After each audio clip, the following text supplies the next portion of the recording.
Hi everyone, welcome back to my channel. In previous lecture, we have discussed about Plato, which is crucial part of our Western political thinker, right? So in this series, today we are going to starting another new personality, that is Aristotle, right? So one thing is common, both Aristotle and Plato, both are hated democracy, right? So first of all, we have to discuss about the introduction part, right? So Aristotle known as father of political science, ठीक है। अब इनको father of political science क्यों कहा जाता है, सबसे पहला क्वेश्चन तो हमारे सामने ये आता है, राइट।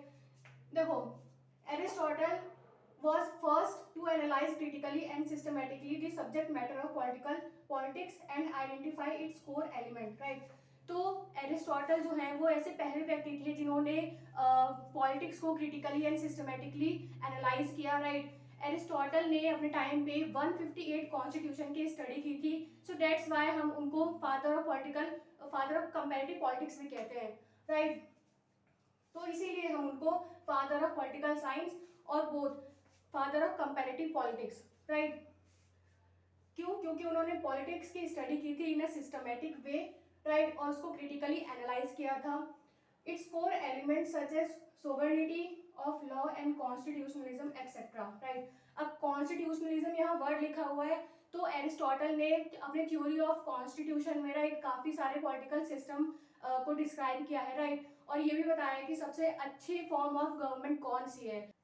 दो चीज जो कॉमन है प्लेटो एंड एरिस्टोटल में, वो है both are hated democracy, right. Plato क्यों हेट करते थे डेमोक्रेसी को, वो हम कल की वीडियो में जान चुके हैं, राइट। अगर आप लोगों ने वाली वीडियो नहीं देखी है, please visit that video and after that you can watch that particular video, right, for better understanding. तो सबसे पहले हम बात करते हैं थ्योरी ऑफ जस्टिस की, राइट, कि क्या दिया था एरिस्टोटल ने थ्योरी ऑफ जस्टिस। तो देखो, थ्योरी ऑफ जस्टिस को एरिस्टोटल ने दो पार्ट में डिवाइड कर दिया है, राइट। सबसे पहले है यूनिवर्सल और सेकंड है पर्टिकुलर जस्टिस। तो यूनिवर्सल जस्टिस क्या होता है? यूनिवर्सल जस्टिस वो है, जैसे मान लीजिए सोसाइटी में कोई कानून, कोई लॉ बना हुआ है, राइट, अगर उसके अकॉर्डिंग हम लोग चल रहे हैं तो सोसाइटी में जस्टिस है, ठीक है। यानी कि यूनिवर्सल, पहले से ही कोई प्रिंसिपल है, पहले से कोई लॉ है, उसके अकॉर्डिंग हम लोग चल रहे हैं, तो उसको बोलेंगे यूनिवर्सल जस्टिस, राइट। इसी में सेकंड पार्ट हमारा आता है पर्टिकुलर जस्टिस, ठीक है। अब पर्टिकुलर जस्टिस के दो पार्ट हैं, सबसे पहले डिस्ट्रीब्यूटिव जस्टिस एंड सेकंड है करेक्टिव जस्टिस, राइट। सो डिस्ट्रीब्यूटिव जस्टिस को हम लोग प्रोपोर्शनेट जस्टिस भी कहते हैं। एंड सबसे पहले हम बात करते हैं करेक्टिव जस्टिस की, राइट, क्योंकि डिस्ट्रीब्यूटिव जस्टिस के बारे में एरिस्टोटल ने काफ़ी इलेबोरेट वे में बताया है हमें, राइट। तो करेक्टिव जस्टिस किसे कहते हैं? अब करेक्टिव जस्टिस में रोल आता है जुडिशरी का, राइट। जैसे मान लीजिए सोसाइटी में कहीं इनजस्टिस हो गया, ठीक है, अब वहां भी जुडिशरी आएगी। फॉर एग्जाम्पल मान लीजिए सोसाइटी में चोरी करना एक बहुत बड़ा वो है, क्राइम है, राइट।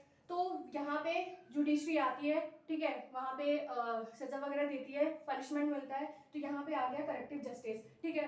मतलब कि सोसाइटी में इनजस्टिस हो गया है, उसको जस्टिस दिलाना है, ठीक है, जिसके साथ चोरी हुई है, राइट। सेकंड है हमारा पर्टिकुलर जस्टिस में डिस्ट्रीब्यूटिव जस्टिस और प्रोपोर्शनेट जस्टिस, ठीक है। यहाँ पे डिस्ट्रीब्यूटिव जस्टिस में हमारे एक जोहन रॉल्स नाम के फिलोसोफर हैं, ठीक है, उन्होंने भी काफ़ी बात की है इसके बारे में।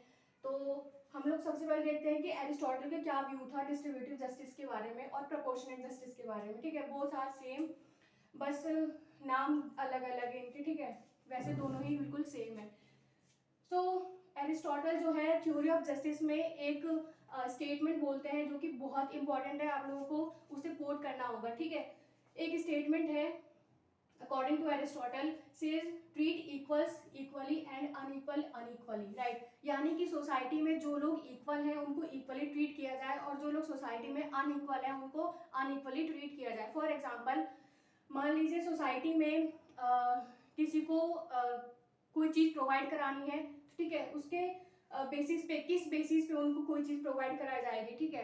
तो अकॉर्डिंग टू एरिस्टोटल वो मेरिट को ज़्यादा प्रेफरेंस देते थे, ठीक है। जैसे मान लीजिए कि कोई एक व्यक्ति है, वो मेरिट के बेस पे काफ़ी अच्छा है, ठीक है, सोसाइटी में ज़्यादा अब कंट्रीब्यूट कर रहा है, ठीक है, सोसाइटी को उससे फ़ायदा मिल रहा है, तो ऐसे लोगों को इक्वली ट्रीट किया जाना चाहिए, और जो कम टैलेंटेड है, कम मेरिट वाला व्यक्ति है, उसको अनइक्वल ट्रीट किया जाना चाहिए। जैसे कि मान लीजिए जिसके पास मेरिट ज़्यादा है, जिसके पास मेरिट कम है, ठीक है, उसको इक्वल ट्रीट नहीं किया जाना चाहिए। तो यहाँ पे मतलब ये है कि सेज ट्रीट इक्वल्स इक्वल, यानी कि जो लोग मेरिट के बेस पे अच्छे हैं, सोसाइटी में ज़्यादा कॉन्ट्रीब्यूट कर रहे हैं, उनको इक्वली ट्रीट किया जाना चाहिए, ठीक है। एंड अनइक्वल्स अनइक्वली, जिनके पास उतना वो लोग सोसाइटी में ज़्यादा कॉन्ट्रीब्यूशन नहीं कर रहे हैं, उनको कम ट्रीट किया जाए, उनको कम ट्रीट किया जाना चाहिए, ठीक है, स्टेट की तरफ से।